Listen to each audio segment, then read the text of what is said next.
Not just another day. She looked over at him and gave a silent look of reproach. He always saw the look. She made sure of that. Why else would she give him the look? He didn't ask her, what? Which is what he usually did. He didn't ask any questions or come up with one of his often unusual, occasionally outrageous statements or counter questions. He simply lay there with his head in her lap. They were both covered in soot. That's what happens when you're in a fire. She leaned over his face, a face that still excited her after all their years together, and softly said, "Ask me what, babe? Please ask me what?" He remained silent, with his eyes closed and labored breathing. She thought about what had brought them to this dire situation. It had started because he wanted apple pie, and it brought him to this. Along the way, she finally found out why he carried that gun everywhere. She used to like to ask him about it several times a week just to hear his response. Those responses varied from things like zombies, bunnies, gators in a cheesy southern accent, and aliens, extraterrestrial, not illegal. As he drove their solar car back to their future house, he kept checking the rearview mirror. By future house, she meant that the house had been part of a World's Fair before it all went to poop, not that they were going to live there at some point in the future. The house was totally green and had its own water supply and power source and was supposedly guaranteed to last for 1,000 years. Since they were driving away from the almost daily twister that inevitably happened late in the day, she knew that he wasn't worried about the weather. "What is it, babe?" she had asked. His reply was something nearly mumbled. Either, "I thought I saw something," or, less likely, "I fought fish sticks." She didn't see anything, no matter which way she craned her head, but she did notice that he sped up and seemed agitated. She couldn't remember the last time she had seen him anxious like this. He was a rock, really. He was always so calm, unless he was laughing. One of the things she found endearing about him was how he found humor in maybe not everything, but certainly most things. She knew that she could always get him to laugh simply by saying the name of that lawn game where you throw bean bags onto a target board with holes in it. Cornhole. No matter what was happening or what mood he was in, he would always giggle like a little boy when she mentioned the game. She said it out loud, "Cornhole," on the off chance that he would respond. He did not. At least he was still breathing. She had been so worried when she pulled him out of their burning shed.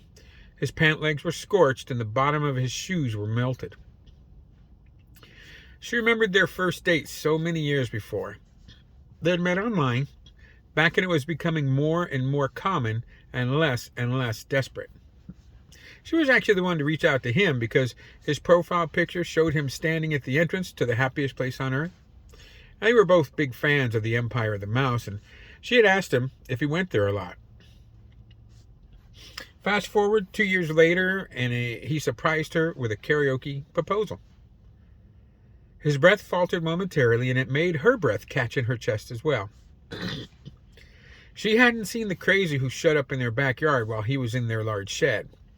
He had been putting away boxes of toilet paper that they had scavenged, and that's when the crazy literally popped out of the bushes near the shed, and he had a sword, swear to God, a samurai sword in one hand and a flaming bottle in the other. She called out to him, "John, look out." She had no doubt that he was surprised that he heard his name. She routinely called him babe, and she didn't think he had called her anything other than my love for years. She had looked on in horror as the crazy threw the flaming bottle through the doorway where the love of her life was standing with a confused look on his face. She stroked his smoky hair and ran her hands over the parts of his body that she could reach. Her hands came away sooty, but not bloody, so that was good. The left side of his face was fiercely red, but not blistered. Her basic first aid knowledge told her that he had first-degree burns on his face. Some of the hair on the left side of his face was singed, but his scalp seemed okay. She remembered shortly after he proposed telling him, "I know you've been married before. You'd probably be okay getting married at the courthouse." His response with a smile had been, "I would be, but I know that you want more than that. So that means I want more than that. She remembered thinking, damn, I love this man, after he said that. She remembered that next year going by seemingly so fast with all the planning and going to venues and tasting tasty cake. She remembered being somewhat surprised that this man loved her so much. Not that she was an awful woman, but she'd been a solo act for so long that she'd gotten used to it. She had told him early on that she'd been so focused on her education and career that she had somewhat limited experience romantically. She had never regretted her choices until the world started dying from that bat virus across the globe. Her multiple advanced degrees were not particularly helpful as the world went down the tubes. She remembered him jokingly telling her that since he was older, he was probably going to die first, and then him honest to God laughing and saying in a sing-song fashion, "Ha ha, you have to live alone." She had dragged him into their future house after his breathing had become more smooth. He was heavy, not fat, even though he was short. He had always been pretty strong, in fact one of the strongest men she had actually known. So she had to drag him through the front door and to their bedroom on the first floor in the rear of their house.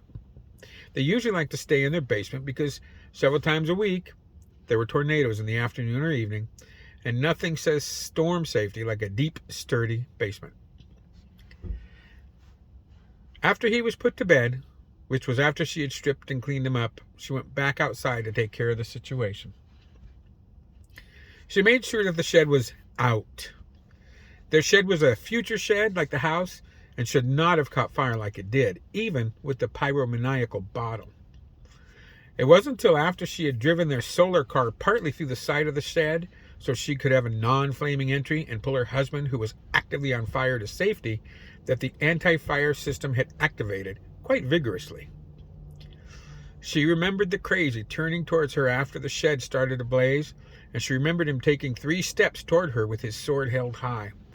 Then there were 3 loud booms, or maybe technically they were bangs. They were loud is what they were. She knew afterwards that her man had used his father's gun to put 3 large holes in the crazy guy's back. She also knew instinctively that he had always carried that gun with him for an occasion like this. She fell asleep sitting next to his bedside. She wasn't ready to live alone. She awoke because a large bush had been uprooted by what had more and more become a routine tornado. His bed covers were damp with her tears. She was a crier, always had been, but she'd only seen him cry 3 times. The first had been at their wedding.